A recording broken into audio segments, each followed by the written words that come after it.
Renungan Sileo Senin 5 Desember 2022. Pembacaan Injil diambil dari Injil Lukas bab 5 ayat 17 sampai dengan 26. Inilah Injil suci menurut Santo Lukas. Dimuliakanlah Tuhan. Pada suatu hari, ketika Yesus mengajar, ada beberapa orang Farisi dan ahli Taurat duduk mendengarkannya. Mereka datang dari semua desa di Galilea dan Yudea dan dari Yerusalem. Kuasa Tuhan menyertai dia, sehingga ia dapat menyembuhkan orang sakit. Lalu datanglah beberapa orang mengusung seorang lumpuh di atas tempat tidur. Mereka berusaha membawa dia masuk dan meletakkannya di hadapan Yesus. Karena mereka tidak dapat membawanya masuk berhubung dengan banyaknya orang di situ, naiklah mereka ke atap rumah, lalu membongkar atap itu dan menurunkan orang itu dengan tempat tidurnya ke tengah-tengah orang banyak, tepat di depan Yesus. Ketika Yesus melihat iman mereka, berkatalah ia, "Hai saudara, dosamu sudah diampuni." Tetapi ahli-ahli Taurat dan orang-orang Farisi berpikir dalam hatinya, "Siapakah orang yang menghujat Allah ini? Siapa yang dapat mengampuni dosa selain daripada Allah sendiri?" Akan tetapi Yesus mengetahui pikiran mereka, lalu berkata kepada mereka, "Apakah yang kamu pikirkan dalam hatimu? Manakah lebih mudah mengatakan, dosamu sudah diampuni, atau mengatakan, bangunlah dan berjalanlah? Tetapi supaya kamu tahu bahwa di dunia ini Anak Manusia berkuasa mengampuni dosa."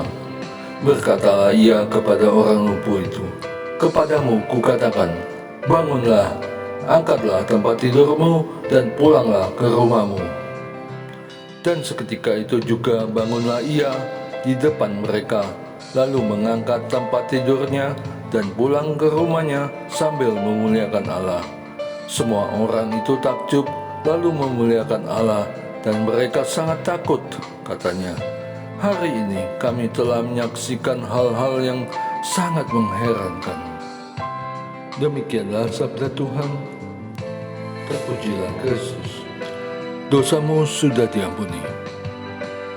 Memang yang pertama-tama saya perlukan adalah pengampunan atas dosa-dosaku, dan saya bersyukur karena dosa dan kesalahanku telah diampuni, sehingga saya dapat merasakan bahagia, bahkan sukacita. Sukacita yang membangkitkan imanku untuk menerima jamahan rohani guna kesembuhan fisikku.